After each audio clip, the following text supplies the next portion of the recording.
Thanks for staying with us. So we're going to start with the nation. Osinbajo to APC governors. I'm running for president.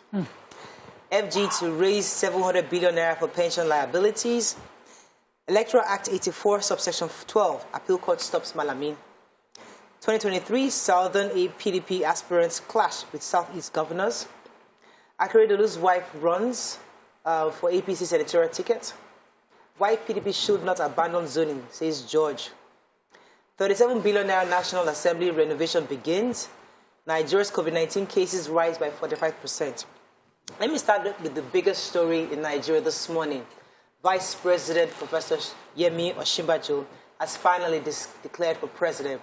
There's been a lot of anticipation. Is he doing? Is he not? He said, she said, everybody's going up and down. Now he has finally, with his own mouth and words, called in the governor. According to him, he's spoken to the president first, and he has informed the president officially of his intention. He called about 10 governors, including Governor Sanwo-Olu of Lagos State, Governor Peter Abiodun of Ogun State, Governor Oyetola, Hope Uzodinma, Nasir El-Rufai, amongst others, for a meeting. They were having the breaking of fast. And during that period, he then declared his intention to run for the exalted office of the President of Nigeria. And he was asking for the support of them and saying that he's the best man for the job, obviously, because he's been in the system for at least 7 years and has watched this administration work on infrastructure, the economy, and he knows he's fit for this position. Let's see how that goes. I mean, this has really thrown a lot of things off. We're going to talk about it a bit later. Yeah, we'll focus more on it. Let's not dig too further in it, but that's just what the biggest quickly. The Electoral Act Section 84-12 again. So the appeal court has stopped Malami and his group from restraining they've restrained him and others from frustrating the hearing on an appeal against the judgment mandating him to delete Section 84, sub 12 from the Electoral Act. So, you know, the National Assembly have passed and the President had signed this Electoral Act into law, but Section 84, sub 12 continues to be in contention. So that section requires him and all appointees of government, like the Minister for Transport, who also declared for presidency, to resign before they go for such declaration. But, you know, all of them are going on their business as usual because they have a court judgment from Justice Evelyn Ayadike court in Umuahia that allows them to contest, saying this section runs contrary to the Constitution. And now there's an appeal by PDP questioning that judgment that how does it run contrary to the Constitution. So they are frustrating the hearing of that appeal, trying to get other court processes to stop that appeal. And so they will put on hold till the court clearly gets all the facts from carrying on any action against that appeal. Yes, NDLEA to the rescue. So they have arrested a man, a 52-year-old Brazilian returnee. Is described. His name is Akudirinwa Hilary Uchenna from Oru East local government area of Imo State. He had concealed cocaine in children's duvet, and he had about 101 parcels of bags, of the duvets in this bag, and he checked it in. That was the only luggage he had, and he was, of course, intercepted. He said that he was told to sell it, to bring it to Nigeria, and he will be paid 5 million naira, and it weighed about 13.2 kilograms. In a related story, another person was arrested, a 37-year-old, at the Akano Ibiam International Airport in Enugu. He brought in what they said big pellets of skunk concealed in detergent containers. Another 24-year-old was caught with drugged, they said, Milo beverages, cannabis sativa, so a whole load of other things, and a few others too have been caught by NDLEA.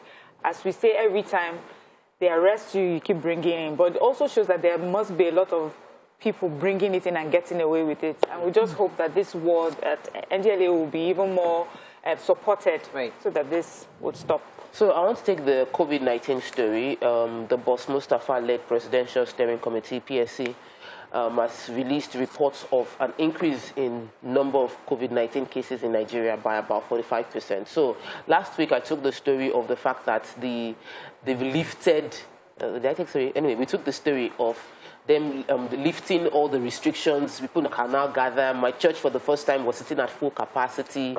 Nose mask rules have relaxed, though.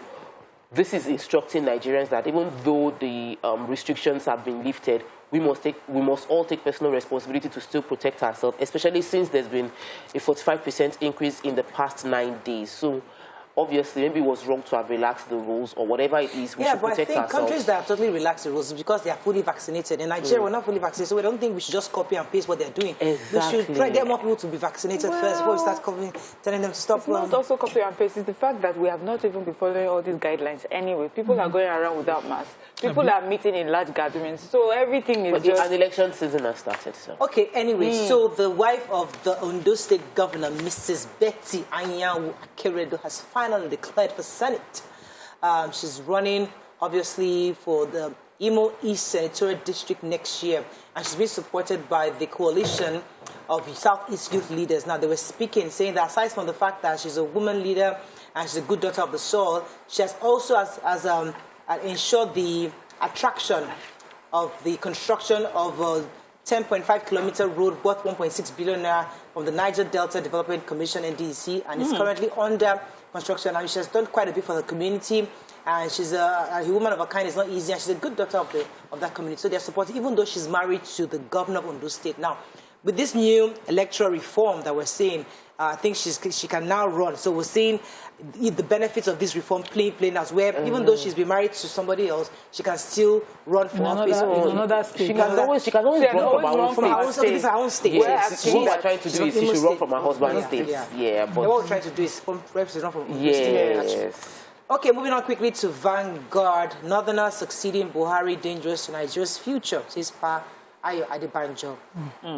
Nigeria's Africa trade balance down 33.8% in 3 years. Dangote's footprints are key in key sectors of the economy, says Buhari. Bandits kill Miyetti Allah chairman, 3 members of in Abuja. Energy crisis, grid recovers with 13 plants at 2,152 megawatts. Ignoring zoning will spell doom for PDP, says Bode George. Igbo have cried enough. Give us the presidency, says Uzodinma. Inadequate funding, delaying Port Harcourt's Maiduguri Rail project. Okay, which story are we starting with? Okay, let's do energy crisis. So, the grid collapsed again on Friday, but according to this article, the power crisis is getting better, with 13 of our plants generating about 2,152.60 megawatts as at 5 o'clock yesterday. And so we're looking at the Minister for attributing this. He attributed it to vandalism on transmission power on the Odukpani-Ikotekpene road of the 330 kV double-circuit transmission line that resulted in sudden loss. So the Minister of Power is blaming this on, of course, our Nigerian factor. But then, what exactly is the explanation for this series of collapses that have been happening in the past? You can't just explain the one that happened on Friday away without explaining what exactly is happening. And they let us have clearly what your plans are to, to solve this once and for all. If 13 power plants are generating just 2,000 plus megawatts, problem deal.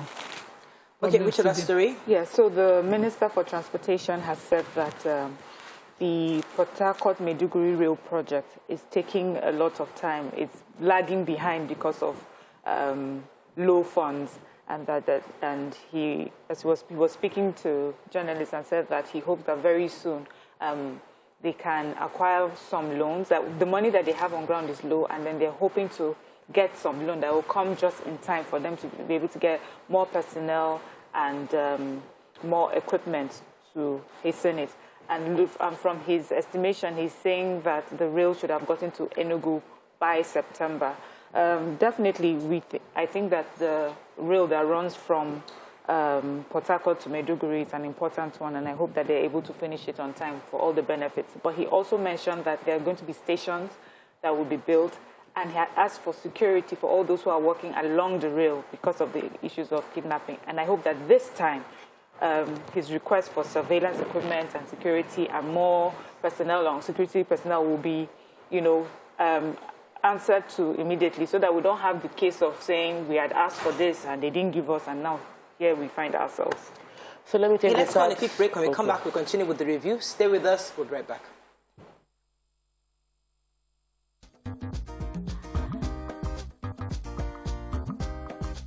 Stay tuned. Your View will be right back. Thanks for staying with us. We're still reviewing Vanguard. Toko, you're going to take a story? Yes, so sad story of the chairman of NDLEA was murdered by bandits. He was murdered alongside 3 other of his members and colleagues. They went on a transaction and they came back through a bush path, which is like the standard, according to them, the Fulani culture and the way they operate their business. So the bush path was between the borders of FCT and Niger State, and on their way back, bandits attacked them and killed the chairman of Magban. Magban is the Miyetti Ala Cattle Breeders Association of Gwagwalada area. That Gwagwalada was the person that was killed, and his 3 members were killed. Our heart goes out to their family, and the police confirmed the case and said that they are investigating to find those that committed that crime. So a cross-section of Igbo leaders have cried out again, saying that that Igbos have cried out enough, that they should give them the presidency. And some of these chiefs that were there was Chief Uzodimma, Nwanyawu, Mbazulike, Obiachebe, Nwodo, and Uzobu. They all had a meeting, and they were still appealing that the Southeast deserves the presidency. So let me quote Chief Uzobi, who was saying that Igbo have qualified candidates that can be trusted to bring back the economy. According to him, Nigeria needs someone who has the capacity to restore the economy and give good leadership, and the Igbo is the answer. We should get the right people into politics. Ndi Igbo have business ideas, and they have done well in businesses. Their business skill can help the economy to be revamped. Nigeria should give Ndi Igbo opportunity to recover the economy with their business skills. So, again, saying that other tribes have gotten an opportunity, same thing we've been saying for a while, that the Igbos also deserve. And when you think about this declaration, this meeting, you're thinking, we're not even seeing anybody on that region in the forefront. So it's really interesting to see how there's Wiki. They've come out, but I'm just saying the conversation isn't so much about that. It's not about where do we zone or do we not zone. It's not, nobody's really focusing on that anymore. So our uncle turned 65. That is Dangote. Aliko Dangote turned 65, and the president also decided to congratulate him on his birthday and just, eulogize him. His special advisor on media and publicity, Femi Adesina, said he rejoices with him, and he says that the president affirms the footprint of the consummate businessman in key sectors of the economy and the remarkable results achieved in production and supply of food items, making him a household name. They talked about his heavy investments in building the Africa's largest refinery, fertilizer manufacturing company, and cement factories. So, happy birthday to him. And may we all someday have the president eulogize us. I'm telling you, the point. Entrenched interest worsen PDP crisis. APCON cries for help, appeals to CBN to include bureau decisions in the Forex supply chain. Bush wild animals take over abandoned Osun Games village. Soludo's Peace Committee of the Good, Bad, and Ugly. And Lagos PDP will not allow imposition of governorship candidates in 2023, says Aivoji. Ebonyi Council cashier in police net for absconding with 12.6 million naira staff salary. Wow, I thought he was going to get away. What's that story? So let me start with the story of Bureau de Change. The association, their APCON, the Association of Bureau de Change Operators of Nigeria, are appealing to the central bank. There was a policy the central bank put in place for that has excluded BDCs from accessing dollars officially, and they're saying that this policy, the CBN is claiming this policy has stabilized the naira, and they're saying no. This policy has put a lot of strain on the naira. They don't understand the perspective of the CBN that the BDCs should be included in the sale of dollars, that they are a registered means for people to get dollars, and it should be. And these ESCOs were speaking that they are representing their members, because I guess all BDCs register under this body, and the ESCO is making it look like, okay, we're speaking to the CBN. I feel like the stoppage of the lack of selling of dollars, or whatever policy change happened, should be revisited, because this is a full business people have set up in order to buy dollars and sell to citizens, and now the line of getting their dollars through the CBN has been cut off. Conversation needs to take place, and I don't think it's papers alone that will help the matters. Yes. So there's a story in the point, the Ebonyi State local government 12.6 million. Yes, 12.6 million. So this cashier of the Ivo local government area of Ebonyi State, Francis Ewa Ibiam, was arrested, and according to the council chairman, he sent, or what he confirms is that he was sent to go and withdraw what they call workers' pay, money meant for workers' pay, but he didn't bring the cash. He, on his own account, on another eyewitness account who refused to disclose his name, said he left the money in the car to buy a bag to pack it. Wow. And by the time he crossed main road, the money just, like that. All these people that have spirit eye. You know, wow. They didn't see his car vandalized.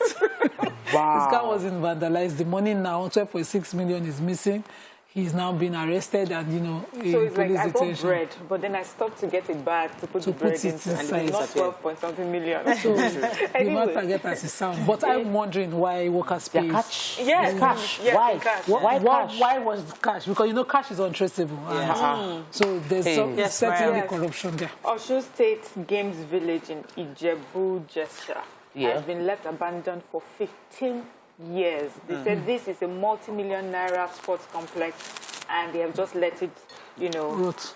Yeah, rot. 50-acre land mass is what they say. Really? This is, and they said the place has become. There's bush everywhere, wild animals just. It's now a game village for us to be shooting. A real game village, you know.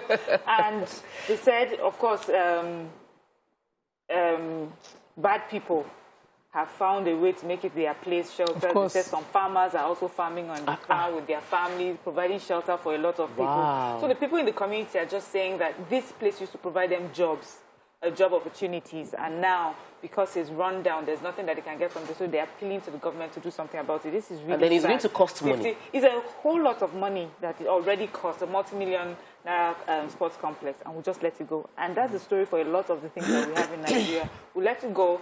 To run. And then the cost of revamping and then is... you want to revamp it for maybe a short event, for a 2-day event, for a 1-week event, and that's a lot of money. That's why our president had to sign an executive order on is it maintenance? I mean, it's like you think it's crazy, but when you hear things like this, you understand why there needs to be some kind of money. These complexes should be able to raise the money, funds. It's partnership. There are secondary schools within that community, or you partner with other boarding houses. You must have a plan. Obviously, the government didn't prioritize it. They just forgot about it. Okay, I was going to take Governor Soludo. And, you know, we have to be monitoring what he's doing for the next 100 days at least. So the national coordinator of ABGA Media Warriors Forum, Chinedu Obigwe, disclosed that the governor will stop at nothing to stop this Monday sit at home that is being currently carried out in Anambra State.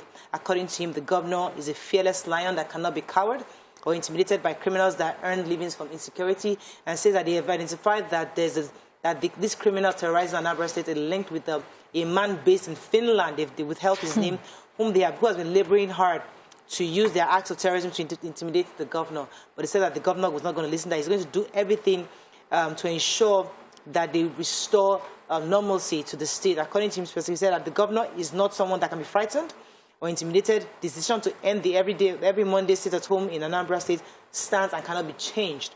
So, I mean, well, he said that he did not mince words when he discussed the good, the bad, and the ugly, and to do everything humanly possible to actualize the dream of turning Anambra to a livable and prosperous homeland. So, we all hope that he's able to achieve what he's saying. I mean, it's not easy coming into a state where the terrorists and these unknown gunmen have taken over and they're actually implementing a sit-at-home to your people, and you are the governor in charge. So I can understand where his grouse is. While he's meeting with them, he's not negotiating with them, following what past governors who tried to do that in their areas suffered.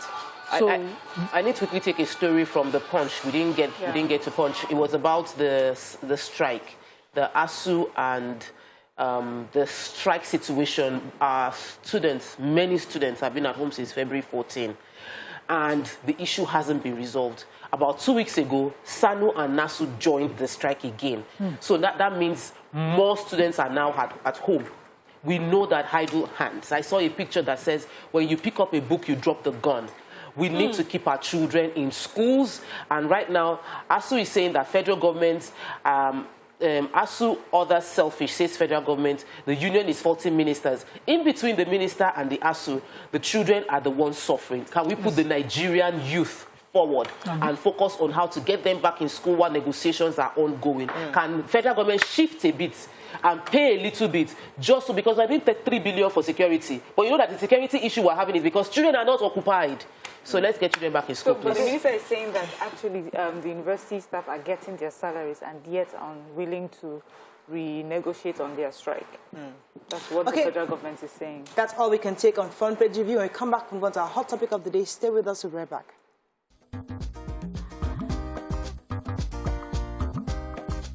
Stay tuned.